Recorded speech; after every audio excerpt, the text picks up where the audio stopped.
Typhoon Haiyan, known in the Philippines as Super Typhoon Yolanda, was one of the most powerful tropical cyclones ever recorded. It devastated portions of Southeast Asia, particularly the Philippines. It was tough to watch, but I covered it every day on the Weather Network.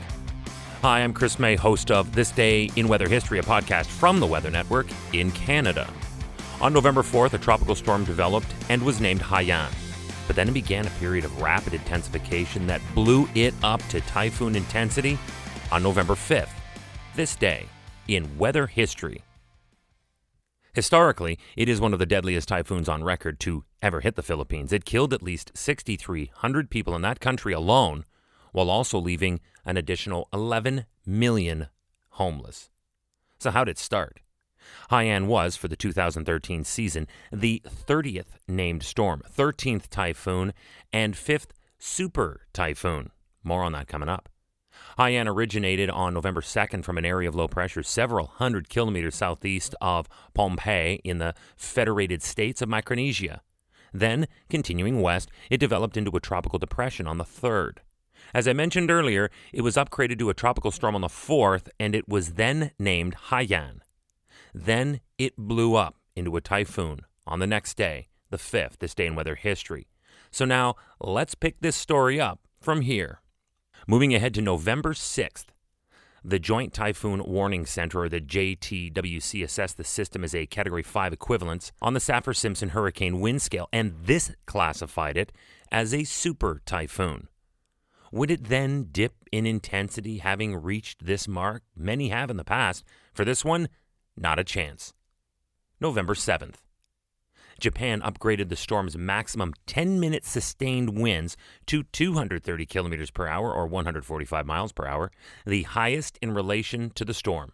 Plus, the Hong Kong Observatory put the storm's maximum sustained 10-minute winds at 285 kilometers per hour or 180 miles per hour prior to landfall in the central Philippines. Now, it was a very powerful concern for all involved by this point.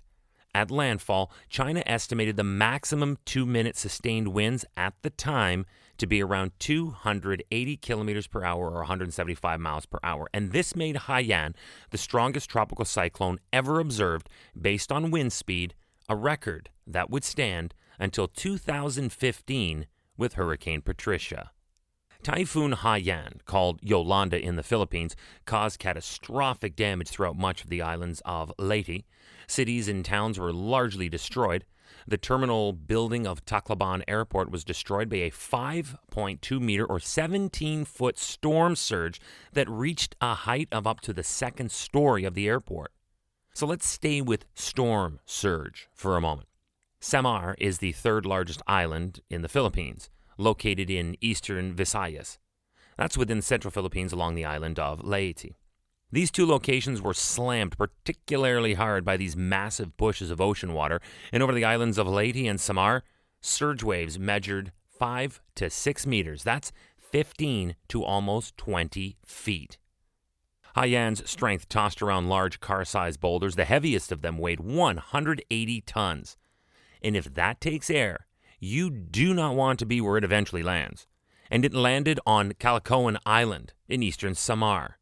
And get this, the winds I highlighted were strong enough to carry a few boulders uphill as far as 10 meters. That is wind carrying a boulder 33 feet. And this is considered the biggest weight ever moved during a tropical cyclone since record keeping began.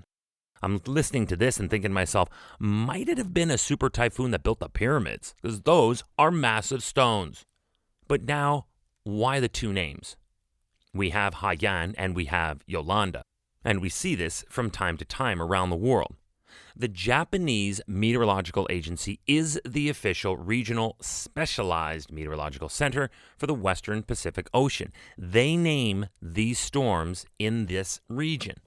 So when this storm was upgraded to tropical storm status on November 4th, the Japanese followed official naming convention protocol and called it Haiyan from a collection of names that each country in that region contributed to.